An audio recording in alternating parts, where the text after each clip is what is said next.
ఖచ్చితంగా కలెక్టరేట్ తరలింపుకు సంబంధించి కూడా మా దృష్టికి ఫిర్యాదులు వచ్చినాయని మీరు గతంలో కామెంట్ చేశారు. దానికి సంబంధించి గవర్నమెంట్కి ఏమైనా రిఫర్ చేశారు? నేను చెప్పినాము.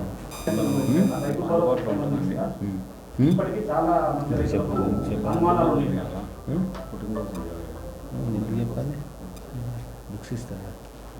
రైతు భరోసా విషయంలో చాలా మంది రైతులకు అనుమానాలు ఉన్నాయి. ఎందుకంటే టీఆర్ఎస్ ప్రభుత్వం పోయిన డబ్బుల్ని పంచడంలో ఏంది గతంలో చాలా సార్లు ఏంటంటే టీఆర్ఎస్ ప్రభుత్వం ఇచ్చిన నిబంధనల మేరకు పంచమని చెప్పారు. 9 సార్లు నా డబ్బులు పడతాయని చెప్పాను. ఇప్పటికీ ఏం లేదు ఆ విషయంలో. ఏం జరుగుతుంది? ప్రభుత్వం ఏం ఆలోచిస్తుంది? పాతదా కొత్తదా విధానం ఏంటి? రైతులకు ఏం జరుగుతుంది? జిల్లా ప్రజలకు, నియోజకవర్గ ప్రజలకు నూతన సంవత్సర శుభాకాంక్షలు.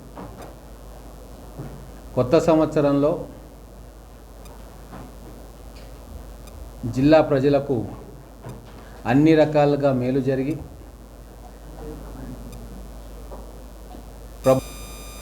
పేద ప్రజలకు ఇచ్చే సంక్షేమ పథకాలు అందరికీ కూడా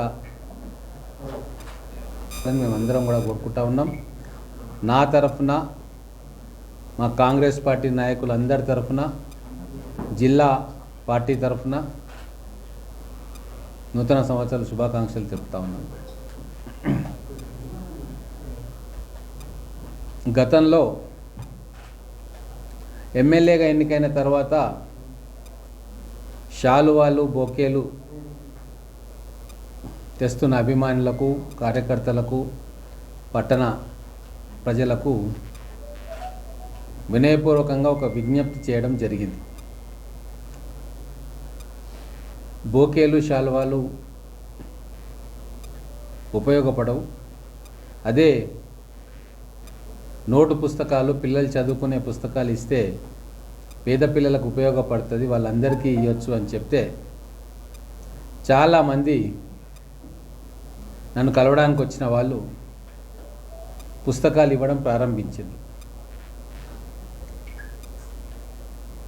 కొన్ని వేల పుస్తకాలు ఈరోజు పట్టణ ప్రజలు నన్ను కలవడానికి వచ్చి ఇచ్చారు. అలాగే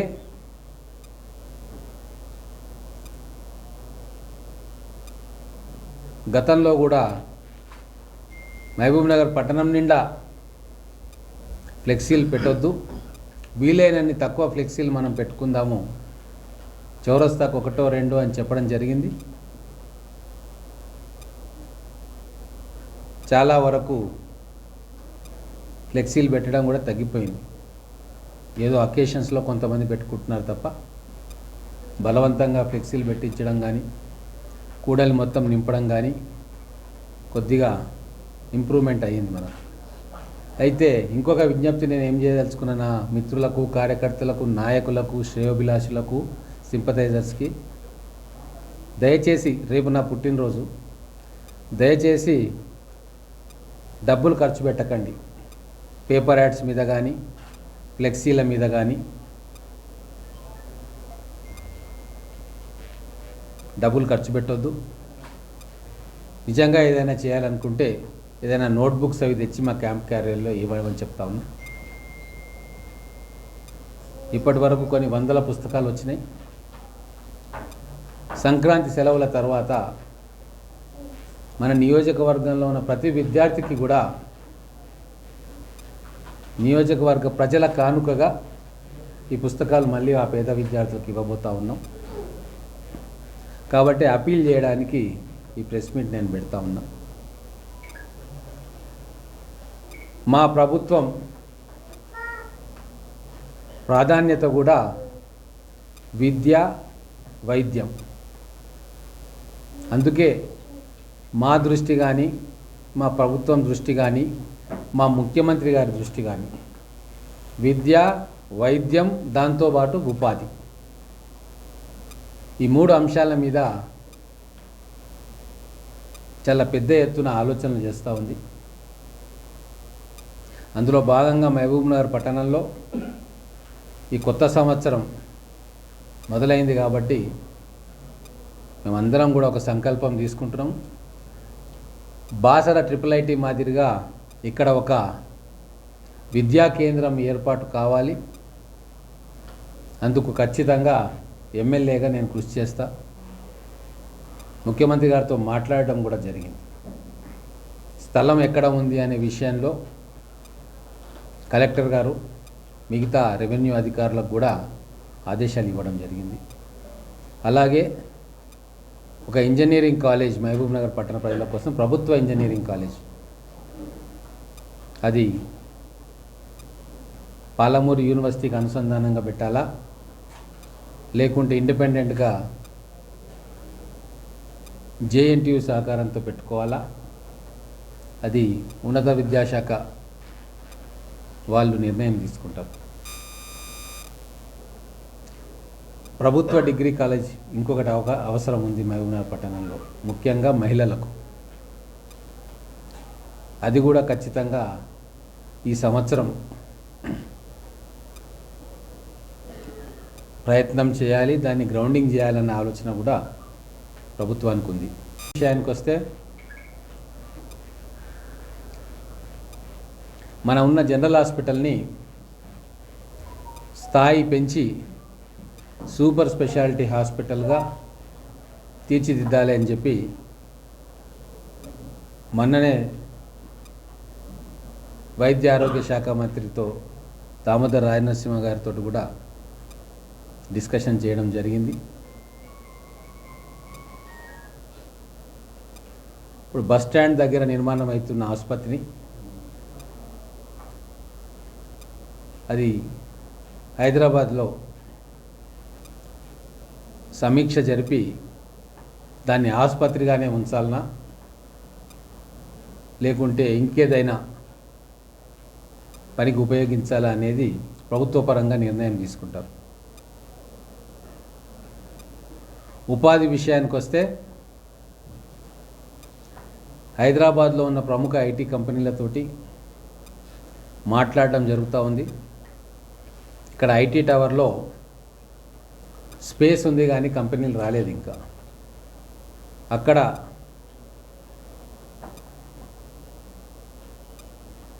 పేరు ప్రఖ్యాతులు పొందిన ఐటీ కంపెనీస్కి స్పేస్ ఇచ్చి అక్కడ మహబూబ్ నగర్ పిల్లలకు ఇక్కడనే ఉపాధి కల్పించే విషయం మీద చర్చలు జరుగుతూ ఉన్నాయి.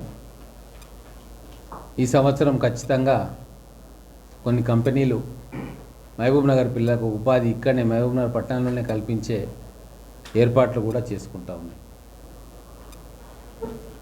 సో వీటితో పాటు కొత్త సంవత్సరం పాత్రికేయ మిత్రులందరినీ కూడా పిలిచి కలవడానికి ఈ మీడియా సమావేశం ఏర్పాటు చేసుకుంటున్నాం.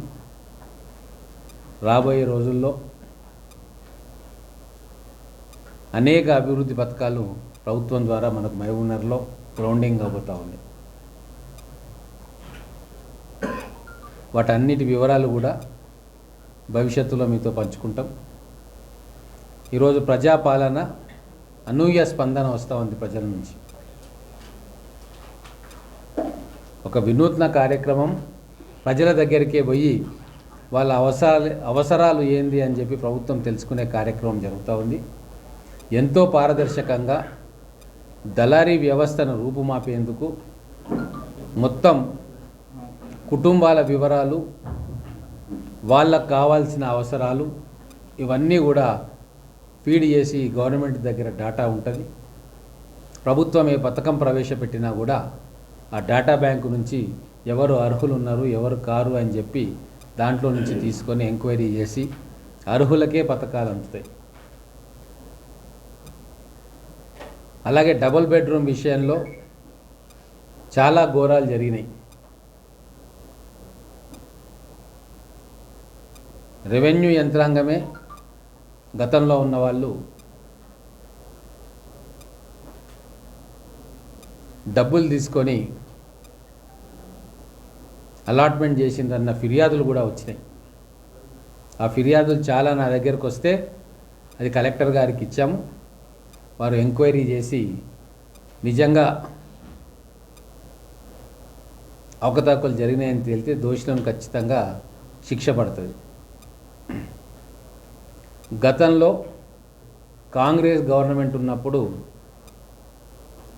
523 సర్వే నెంబర్లో ఎంతోమంది పేదలకు ఇళ్ల పట్టాలు ఇవ్వడం జరిగింది.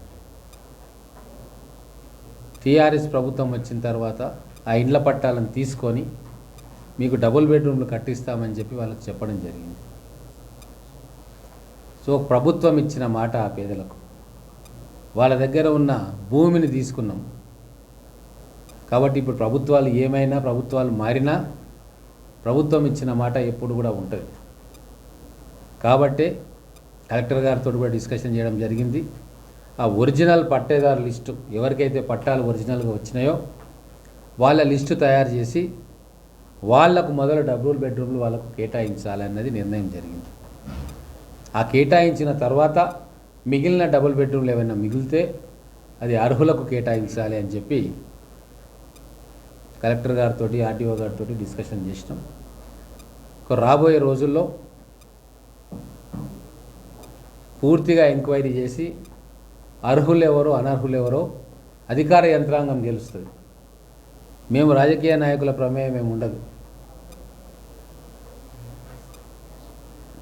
గతంలో మొత్తం కూడా అలాట్మెంట్ అంతా కూడా రాజకీయం అయిపోయి ఇష్టం ఉన్నట్టుగా అలాట్మెంట్ జరిగింది. పేదవాళ్లకు అన్యాయం జరిగింది. ఇండ్లు, భూములు, ఉద్యోగాలు ఉన్న వాళ్ళకు కూడా డబుల్ బెడ్రూమ్ అలాట్మెంట్ జరిగింది. సో అటువంటి తప్పులు మళ్ళీ దొరలకుండా ప్రాపర్ గైడ్లైన్స్ తోటి థరోగా అధికార యంత్రాంగం ఎంక్వైరీ చేసిన తర్వాత భవిష్యత్తులో ఉంచే సంక్షేమ పథకాలన్నీ కూడా ఇండ్లే కావచ్చు, ఉద్యోగాలే కావచ్చు, లేకుంటే ఇంకే సంక్షేమ పథకాలైనా కావచ్చు, లోన్స్ కావచ్చు, ఇవన్నీ కూడా దళారీ వ్యవస్థ, దళారీలు లేకుండా కాంగ్రెస్ ప్రభుత్వం చేయాలని చెప్పి సంకల్పం చేసుకుంది.